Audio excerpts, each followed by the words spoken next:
I'm on the top of the world looking down one creation, and the only explanation I can find. There's a lot that I found ever since you've been around. Your love's put me at the top of the world.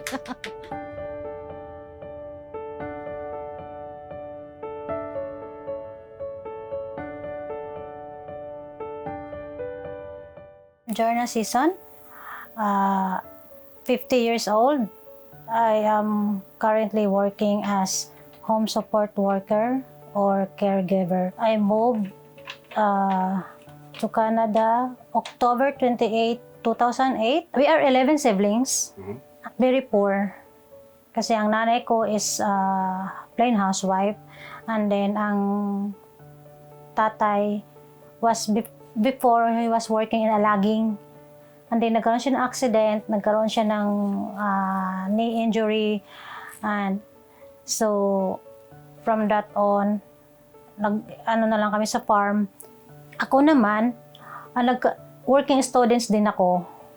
From, if I remember, nag-i-start na ako like grade 4 na tumutulong na doon sa barangay captain namin, meron silang store. So tumutulong na ako doon sa store. And then nagkaroon yun ng mga like NPA military encounter. So nag-declare ng no man's land sa barangay namin. So pumunta kaming town, and then doon na nag-start na tumitira na ako ng unti-unti doon para ako ang inampon din, barangay captain namin. Simpleng pangarap ko, like, laptop, like, ang anak ko gustong malamig kasi nung na-hospital siya, ayaw niya lumabas kasi daw sabi niya may aircon. So, simpleng ganong pangarap. Hindi ko mabibili. Dahil talagang, kahit at night, I was working, kasi mostly talaga panggabi ako.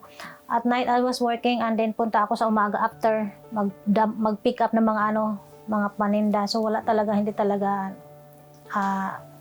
kasya. My name is Raquel Narway. I'm 38 years old. At the moment, I'm working as a maintenance planner. So, my life in the Philippines was really, really, really, really hard. Like, I would say that I'm probably one of the most, like, I would say superlative, most and poorest person in the Philippines. I grew up on top of the mountain, no electricity, no proper water filtration and everything like that. I had to walk 5 kilometers one way to go to school every day when I was like a kid.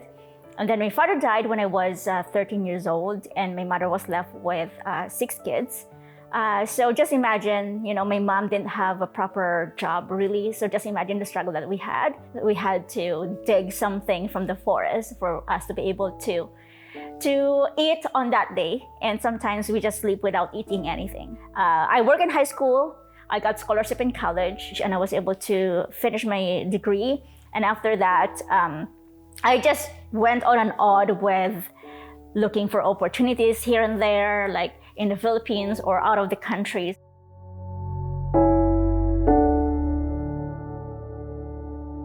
I was already earning good money, but I was not contented, I guess. I mean, I was looking for more opportunities because at that time my mom was sick, and I really wanted her to have a better life. So I found more opportunities online, and I found an employer here in Canada. So that's when I came here as a nanny. So I'm Claire, 28 years old, office manager. I'm currently studying as an international student. Well, my family are in the upper middle class. So I can say na privileged enough kami na, actually I don't necessarily need to move here technically to work my ass off.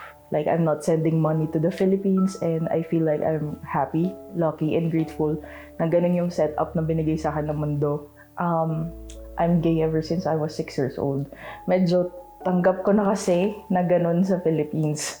But for my partner, I think isa sa mga reasons niya talaga for moving here, like for accepting my invitation to move here, was pagdating dito, we can get married.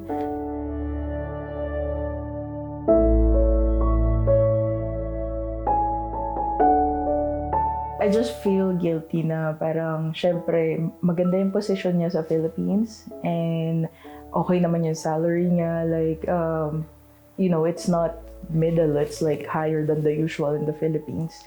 So, I just feel like ngayon, iba-ibang jobs yung na-explore niya and she has no choice but to be flexible. Unlike sa Philippines, kumbaga alam na niya na she's an operations manager. And, it's like sa business side and everything. But in here, we're quite restricted kasi bilang international students and open work permit, hindi pa kami pwede gumawa ng any business here. So, it's like we're just in here, sort of to survive. Survival mode muna. Though we were in poverty in the Philippines, we were poor in the Philippines and never experienced taking care of other people's kids. So I had to learn, how to change diapers, how to clean houses, because when I was in the Philippines, even we were living on top of the mountain, my father was like, just go and study, we'll do everything for you. So when I arrived here, I was like, I imagined myself crying while when the kid I was watching vomit on me. I was like, I never experienced this. Like, even I was poor, I never experienced being other people's maid. Why am I doing this? I was crying while I was cleaning his vomit. I was like, I was a professional teacher in the Philippines. Everybody called me ma'am. So I was like, what am I doing here? But then in my mind, you know what? I am here for a reason, and that reason was for me to have a better life, to give my family back home a better life. Ang nag-sponsor sa akin, unang employer, is childcare. Napunta ako sa Kinel. For some reason, hindi kami nag-click talaga. Finire ako, na nag-work lang ako sa kanila ng 1 month. Ang gusto ng employer na yon, i-transfer ako sa Chiliwak. Mayroon daw silang kaibigan dyan, Chiliwak na employee, na willing na sa akin, mag-take over. Sabi ko, I choose to stay doon sa kay auntie. Ayoko sumama. Nagalit sila. Alam mo, finire ako that day, pinatayan ako ng ilaw, na wala din akong kamalay-malay. Talagang inosente ako, umakyat pa ako. Sabi ko, ma'am, ang tawag ko, ma'am, wala na akong ilaw. Tapos talagang dinidma ako. That was November 28, sa Conel, kasagsagan ng snow. Pack your things in 10 minutes or else we will throw sa snow, sabi. Pababa ako, kasi dahil sila pababa ako.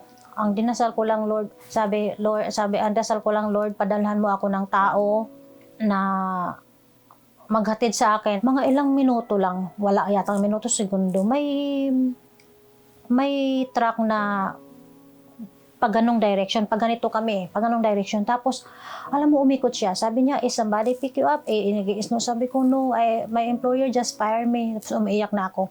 Tapos sabi niya, oh, where are you going? Sabi ko, I don't know the address, but I know how to, kasi nga naglakad ako, I know how to go there. Tapos alam mo ba, tinuro ko lang sa kanya yung daan, natuntun ko yung bahay nila, Auntie Bibang.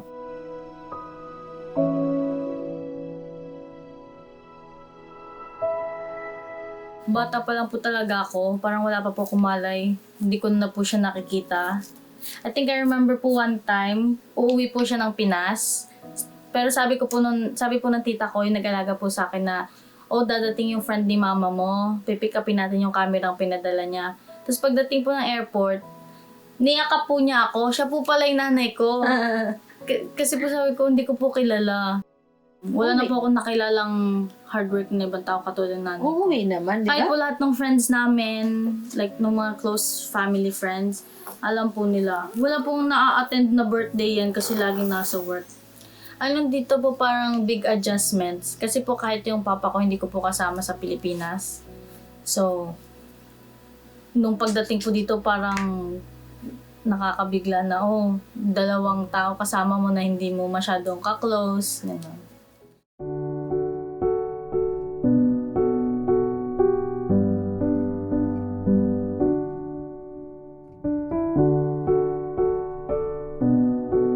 I'm Vincent, I'm 23 years old, and I work for TransLink as a social media content creator. moving here with my mom and living with her permanently it's really weird. It's really weird. I mean, I was happy, obviously. Like, between me and my brother, I'm more close to my mom than he is, because I guess we're both females, and I guess that's one factor. And I borrow her clothes. I'm more like steal, but I'll say borrow. I moved to Canada, like I said, when I was 16, and so I guess I have my own way of thinking, and you know, I don't know how old she was when I moved, but I don't know, it's different when you, I guess, can establish the relationship early on in life than establishing that relationship later. My mom's working, you know, when we were here, when we just moved here, obviously she's working all the time, and she had 2 jobs at the time. And so there's not really a lot of time for her kids unless it's her day off.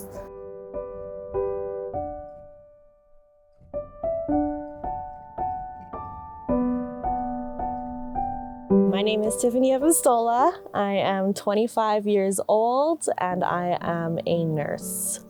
My dad was 15 years old when he immigrated here from the Philippines, and my mom was in college. My parents don't really understand the importance of rest. They're constantly going because of how they feel towards like making ends meet, right? And so because of that, I feel like they neglected their mental health a lot, and that impacted me a lot as a child.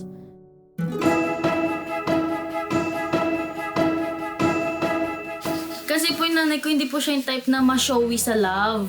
Like yung sa salita, sa actions po talaga. Like kunyari, bibigyan niya na lang po yung mga kailangan mo, like di mo naman inaas. Bumiyak ma.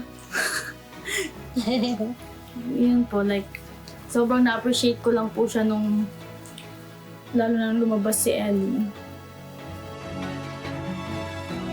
Something that I want to say to my parents is obviously thank you for your sacrifice. Your sacrifice is something that I will never understand.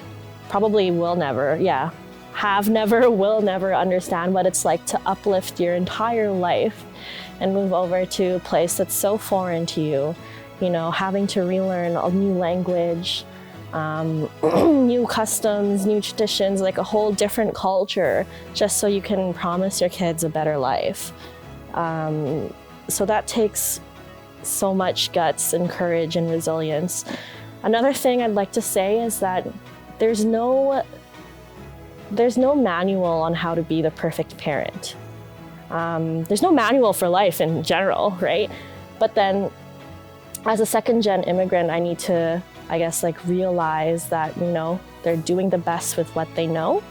And I am also doing the best with what I know. And as long as we continue finding a place, like a middle ground, then, you know, there's no problems at all. I feel like, from the bottom of my heart, thanks to my parents. And I love them a lot.